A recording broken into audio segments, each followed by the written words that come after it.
One of Kamala Harris's superpowers is actually the exact same as an Obama superpower, which is just her existence baits Republicans into overreaching massively and making a fool of themselves.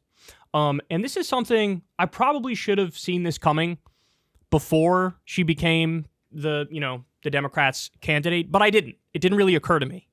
But it's an ironclad law of nature at this point. With Barack Obama, first black president, they really just couldn't help but a lot of them did birtherism, right? The fringes did birtherism. They called him a Kenyan. They called him a Marxist. It would just be these really overreaching, dumb attacks that only work with their most hardcore base. And with Kamala, look, first black woman as major party nominee, could potentially become president, and they can't help themselves but make a fool of themselves. And we saw, some people are trying to revive birtherism against Kamala Harris. But this right here is a good indication of just how confident and comfortable right-wing commentators feel making really grotesque attacks against Kamala. So this moment was so extreme on Fox News that even Judge Jeanine Pirro, who's one of the most hardcore of the right-wing hosts, even she recoiled in disgust at what Jesse Waters said. Listen to this. And let's talk about foreign policy. What is her foreign policy? And this is where the president has his most impact. You have a lot of room to maneuver there as commander-in-chief. We don't know who she is. We don't know what she believes. She's going to get paralyzed in the Situation Room while the generals have their way with her. Right now, Jesse Waters. Jesse, I don't like that. Figuratively, Take again. it back. Have their way with her. Control her. Not in a sexual way. You're now having F-16s getting sent over to Ukraine, and Ukraine's actually now invading Russia, and you're going to have her as commander-in-chief? So I don't know what your guys' take on it is, but my take on it is that was a Trumpian kind of moment. And what I mean by that is he knew what he was doing. He knew what he was doing. He knew he would say something like that. Afterwards, he could be like, who, me, bro? What? No, I didn't even mean it like that, bro. I don't know what you guys are talking about. No, he had a little sparkle in his eye as he delivered the line, right? He knew what he was doing. He knew it would cause controversy.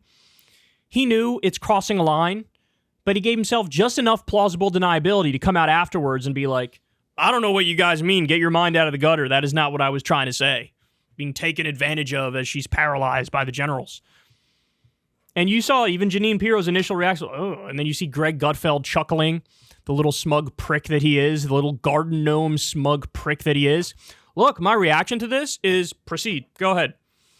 Go. I don't think they realize how much this turns off normie Americans. Now, to be fair, the overwhelming majority of normie Americans are not watching Fox News.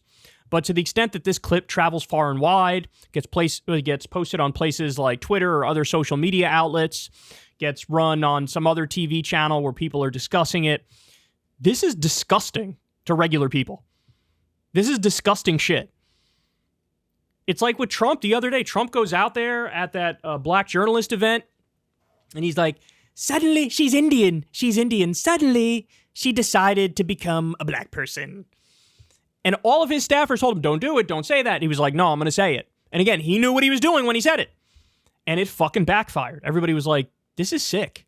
And Kamala did not take the bait, right? Kamala did not go out there and say, this is racist and sexist and this.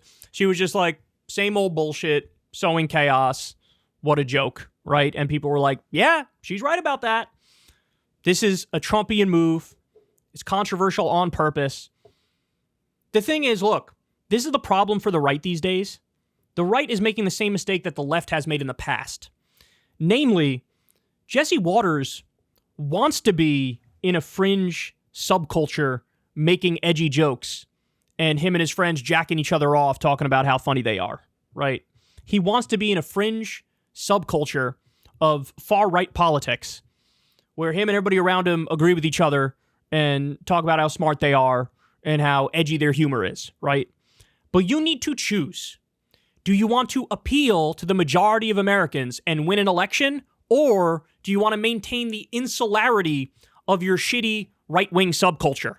And clearly he made the decision to Just stay in the right-wing subculture. And this is a problem that the left would always have. It's like, do you want to be majoritarian, or do you want to say exclusive club, everybody else isn't allowed, and we just jack each other off and talk about how right we are in our little group? The left has seemingly largely learned that lesson, that you got to be majoritarian, and Jesse Waters has not. Yeah, this might be great in your fucking, whatever sort of group chat you have on Telegram or Snapchat or whatever. They Jesse, you really got her, bro, sex joke, bro. But everybody else is like, ugh, what a loathsome person. So Kamala is baiting them into overreaching, and that, I think, is going to have serious, serious consequences. Because this is the sort of stuff that turns off everybody. By the way, one of the groups the Trump campaign struggles with is like suburban women. And this is the kind of talk you think is going to attract the suburban women? No, this is for the retired boomer in his pickup truck in Jacksonville, Florida, who's already alienated from the rest of his family because he can't shut the fuck up about politics at the Thanksgiving dinner table. This is for that guy. So enjoy your little clique of morons. And comments like this have consequences. Hey, y'all, do me a favor and like and subscribe. It helps out big time in the algorithm. Click the bell as well for notifications when videos drop. And watch that video on screen right now. You know you want to.